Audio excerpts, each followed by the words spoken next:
is Father Luca. I am an Italian priest, 36 years old.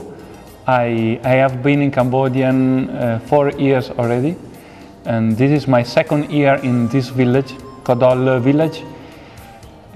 This is a very old community, Catholic community, compared to other communities in Cambodia, because this community is 140 years old.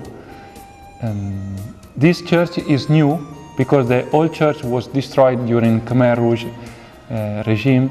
It was destroyed because in this area there were at that time, in 72, it was already under the occupation of Khmer Rouge. So the Khmer government and the American army thought that in this area there were a lot of Khmer Rouge and Viet Cong. So they came many times to bomb this area, and especially the church and the house of the priest and the house of the sister. So that's why we built a big church. Maybe compared to Thai church is not so big, but in Cambodia this is big. And yes, so the style is Cambodian style. You see, we don't have a chair. No, we don't have chairs because in Cambodia we celebrate the Mass, sit on the floor, and also the priest celebrate the Mass seated. So the altar is very low, and all the Mass is celebrated seated. In this church we have one priest who is a martyr, because in 72, when Khmer Rouge came here, he was in charge. He was the priest in charge of this parish. He's Father Pierre Rapin, French missionary, belonging to MIP. And that time, when the Khmer Rouge came here, he decided to stay with the people. So he wrote this letter, and he wrote that I will stay with my people. Let us done the God will. Let us done the God will. So after 2 months, he was killed by, we suppose, by Khmer Rouge. He was at that time he was living in a small house because the church was already destroyed. So he was living with the family, and someone put a bomb near the wall of his bedroom. So during the night, this bomb exploded, and he was injured in the leg. So the people went to the hospital. They took the corpse of Father Rapin and they buried in one place. And 30 years later, in the 2000, they went in that place. They took the relics and they put in one stupa they built for that occasion. So we kept the relics of Father Rapin in that stupa until last year, when we had to destroy the stupa because we built the new house. That's why the relics now are in the church.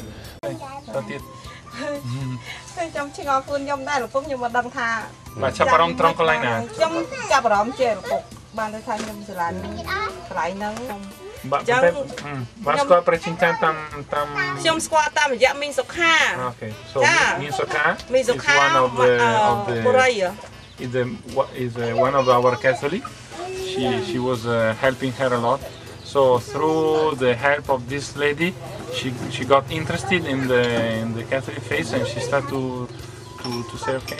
So she started to love Jesus, you know, and to get faith in God. So this forest is an old bamboo forest for 500 meters until the rice field. It grew up by nature. We are in the rice paddy.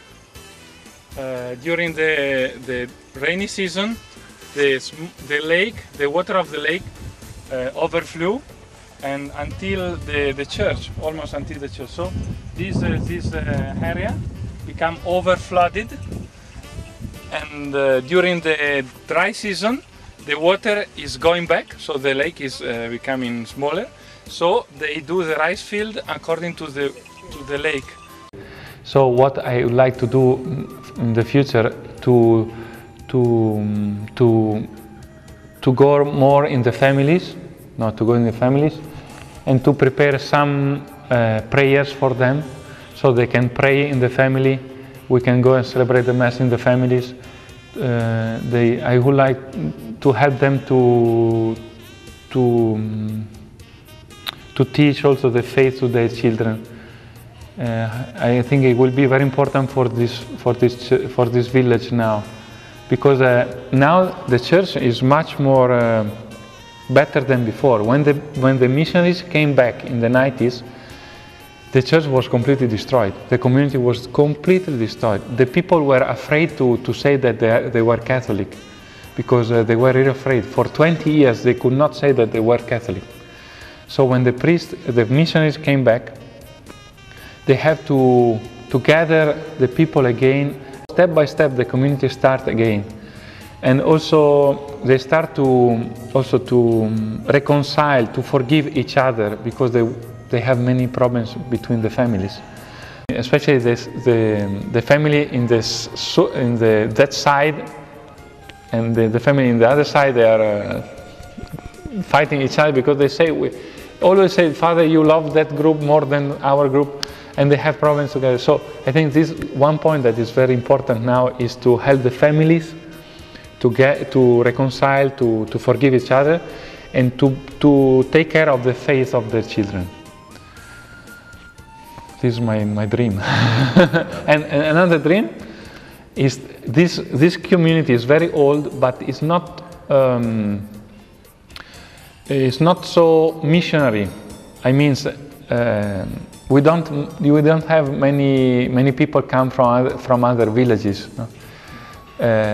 So I would like to help them to say, okay, we have this faith. This faith is a gift for us, but maybe it's a gift also for other people. So we can share this faith with other people. Usually we go in the countryside, and because the way to speak Khmer in the city is different in the countryside. So we have to know also the life in the countryside. After 3 years, we are assigned to one of the 3 dioceses. So Phnom Penh, Battambang or Kompong Cham. And when we are assigned to one of the 3 dioceses, we work with the other priests all together. So we don't have one, for example, we don't have one parish for PIME Fathers, one parish for Salesian Fathers, one parish for... We work all together. Because when they came back in the 90s, they had to work together to share everything, no? French missionaries, Canadian missionaries, Thai missionaries, they have to work together. So that's why, since that time, we start to work together, and we see that it's good. សូមគោរពបងប្អូនគ្រីស្ទបរិស័ទនៅប្រទេសថៃសូមព្រះជាម្ចាស់ជំពរបងប្អូនទាំងអស់គ្នាឲ្យមានជំនឿយ៉ាងមាំមួនហើយមានសុខភាពល្អ ហើយសូមព្រះជាម្ចាស់ប្រសិទ្ធព្រះពរគ្រីស្ទបរិស័ទនៃព្រះសង្គមនៅប្រទេសថៃឲ្យបានរីកចម្រើនតាមព្រះហឫទ័យព្រះជាម្ចាស់ផង I say I ask God to bless the Christian people in Thailand, so they can have a stronger faith and a stronger hope, and also a good health. No, usually Cambodian people like to bless and to have good health, and also in order the church in Thailand can develop according to God's will.